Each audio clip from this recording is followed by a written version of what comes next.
Listen to this one. Mind-reading technology might soon come from the realm of science fiction now to fact. We're talking about Elon Musk's latest side project. Maybe it's his side hustle, his startup Neuralink. Well, it sounds like science fiction, but tonight Elon Musk says he plans to make it a reality. He's creating a brain implant that merges our brains with artificial intelligence. Now talking up a brain implant technology that they just put this chip, I guess, into your skull. And then you just, I don't know what good it does, but it's there, and then it follows you and tracks you. So this way my wife could keep track of my Dunkin' Donuts visits and all the rest. I don't know where this goes. And Elon Musk hopes to have the brain implant inside a patient's head by late next year.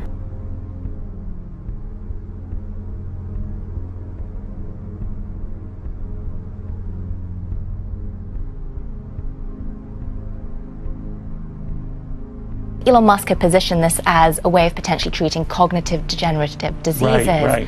But if you actually go back and look at other technologies, like for example gene editing, that started off as a way to help with therapies and medical usage, but has now sort of turned into something more onerous, and you sort of worry this goes in a similar direction. And I've said a lot about AI over the years, but I think even in a benign AI scenario, we will be left behind.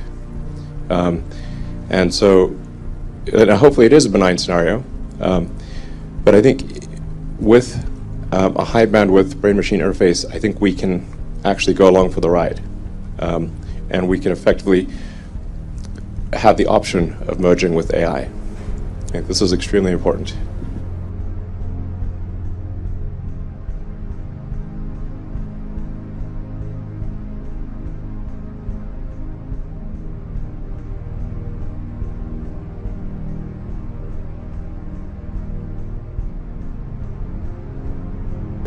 Musk, well, hold on, No, hang on, kidding. because he wants to do trials literally, I think, within the next year. Musk says the company is planning to equip its first human patient with that technology by the end of next year. What? The threads are very tiny, and there's a lot of them. Elon Musk is once again making headlines and giving hope to those like Terry Little. If it would change her life, I would absolutely welcome it. Terry's mom suffered a stroke 20 years ago. It completely changed her life. She's been in a wheelchair since then, and she has had extremely low quality of life since then. Tesla CEO says the startup he founded, Neuralink, is developing a device with threads as small as a neuron that could repair motor function or provide a memory boost to cancer patients, quadriplegics, and stroke victims, just to name a few. This, I think, has a very good purpose, which is to cure important diseases, and ultimately to help secure humanity's future. He can do it. He's a genius. Russ Hancock, the CEO of joint venture Silicon Valley, believes if anyone can merge human beings with artificial intelligence, it's Elon Musk himself. This is a guy that has changed the world as we know it with an electric car that actually works. This is a guy that's boring tunnels through the earth. This is a guy that's trying to put people on Mars. Now he's trying to get inside your brain. It's one thing to bore holes into the ground, which is what he does with Boring Company, now potentially looking for volunteers to bore tiny little holes into their skulls. How far are they from potentially getting the approval to do that?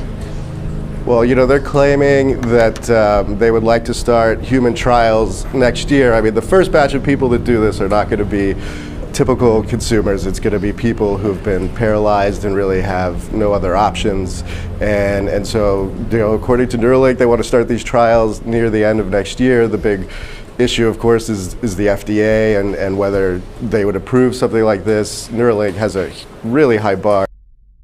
My guest today is one of the most famous whistleblowers of our time, a man who revealed the existence of US mass surveillance programs spying on citizens all around the world, Edward Snowden, former CIA employee and NSA contractor. Edward Snowden, thank you for being with us. Thank you for having me. It's a pleasure. I was talking in the context of this whole story about surveillance and information collection, mass scale monitoring and collecting profiles of everyone's private lives, both by the government and corporations, that this would be a 2-week story because the media would very quickly lose their focus on it. The governments would act to suppress reporting on this information. And what we actually saw was all of the government's attempts to sort of hide information or explain away their abuses actually led to further reporting and further interest. And now everybody in the world understands generally what's going on. Now, the problem is having a general understanding of something that's so technical and complex is not enough to protect yourself. But what's really changed most dramatically from the world of 2013 to the world of today is everybody is aware that Facebook is up to no good, that Google is up to no good, that all of these companies are really trying to shape and influence not just our societies, but our lives, our buying habits, every kind of general behavior that we have in a deeply targeted and personal way. And it's technology that is enabling this and making it all possible for the first time. Now again, that hasn't solved the problem, but the first step to solving any problem is we have to create a shared sense of understanding. We need a common set of facts, and today we have that. 1 year ago, Tucker spoke to Gordon Chang about this system. Watch. What we have in China is that there's so many people there, of course. The government wants to control them, and so what they're doing is they're collecting data. They're collecting data from 600 million cameras that they'll have in place in 2020. They're going to have, traffic checks, all the rest of it.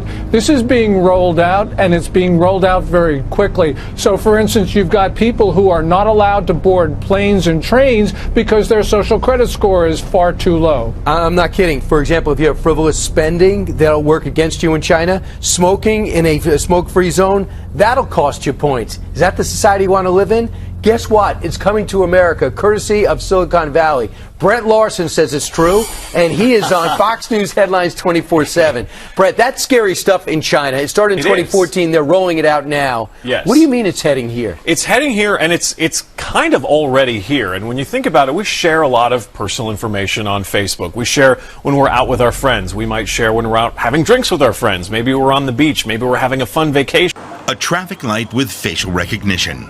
Cross on red, face a public shaming, and lose social credit points. In some Chinese cities, it's already a reality.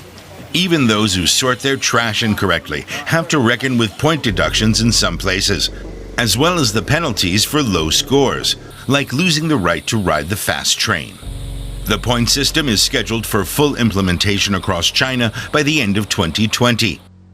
Well, last week, technology company Apple was forced to apologise after it emerged that external contractors had listened to thousands of snippets of conversations between Apple users and Siri, Apple's voice-activated assistant. Now, it might have been a headline that some of you missed, but it was a headline that didn't surprise me at all. I worked for communications ministers, two of them, one in the Howard years and one afterwards, and Apple says that listening was in fact research, and they undertook it to improve Siri's responses to human requests.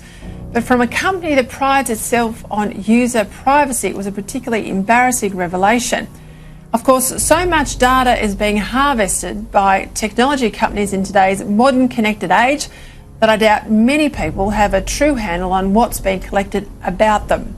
I think, Peter, the big development is the machines not only can identify people, cameras can not only identify people, like up to 15 people in one scene, but they can also work out what you're doing. So in places like China, for example, which, I suppose is this dystopian example of what we don't want to have happening, they're using it for jaywalking. There was one city that was in a report I read last year where they had a big monitor up at the intersection, and if anyone jaywalked or went walked through the don't walk period, they would be shamed on this big TV, and it was the actual computer attached to the cameras that was making those choices. Now, this can cause mistakes, and in that case it did. But the other point is that local governments kind of adopt their own systems with this, and they're starting to in the Northern Territory and Queensland. Stadiums in Queensland are installing cameras with AI capability. It's being looked at in Perth as well. And you've got everyone collecting data and analysing it, and maybe under the radar swapping it with each other, and that becomes a really big issue in terms of any vestige of privacy. the biggest mistake that I see artificial intelligence researchers making is assuming that they're intelligent. Yeah, they're not compared to AI. And so a lot of them cannot imagine something smarter than themselves, but AI will be vastly smarter, vastly. So what do you do with a situation like that? What do you do with a situation like that? I'm not sure, you know. I hope they're nice. I mean, I have obviously some, you know, I think in a situation where if you know, the old saying, if you can't beat them, join them. You know, that's what Neuralink is about. Is like, can we go along for the ride with AI? I mean, I really think that there should be other companies like Neuralink, essentially to create a high bandwidth interface to the brain. Because right now we are already a cyborg. People don't realize we are already a cyborg because we are so well integrated with our phones and our computers. The phone is almost like an extension of yourself. If you forget your phone, it's like a missing limb. But the bandwidth, the communication bandwidth to the phone is very low, especially input. So in fact, input bandwidth to computers has actually gone down because of typing with 2 thumbs as opposed to 10 fingers. There's a big reduction in bandwidth. Input bandwidth has gone up because of video and imagery. I mean, I'm a naturally optimistic person, to be clear. I'm not saying, hey, doom and gloom. I'm just saying this is the apparent pattern. The rate of change of technology is incredibly fast. It is outpacing our ability to understand it. Well, I'm not sure, is that good or bad? I don't know. I mean, this is the first time in the 4.5 billion year history of Earth that it's been possible to extend life beyond Earth. Before this, it was not possible.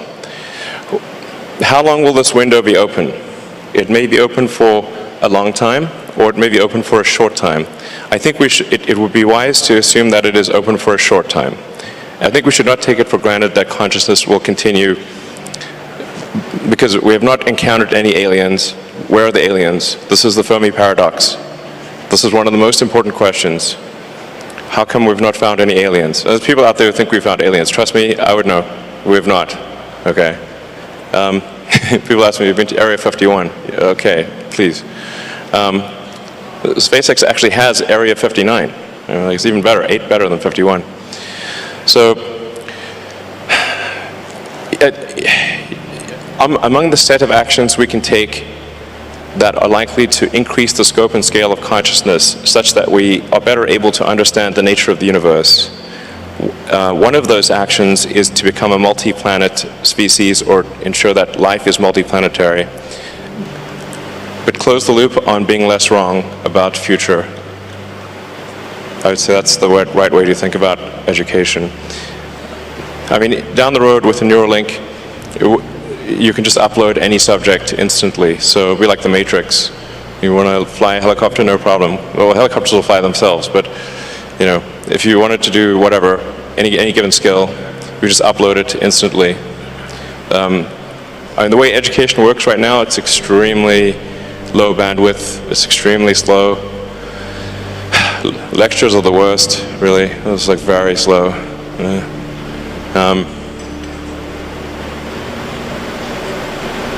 Yeah, just try to predict the future with less error. This is very hard, as you were saying. I'm not sure it's 99.9%, but it's not very good, generally, our prediction of the future. But I think often people don't try. The first thing is try. If you don't try, okay, you know, you got to try, and then adjust based on the error of your prior predictions. It's great human beings make mistakes. It's great human beings learn from mistakes. It's great to die. Haha, that's probably true. Thank you. Yeah, you cannot live long. I just like, yeah. Thank you. Fight for the light of consciousness. Thank you, Lo. Nice talking to you. Thank you. Thank you so much for this very inspiring and futuristic, very informative dialogue. It seems it's the typical dialogue.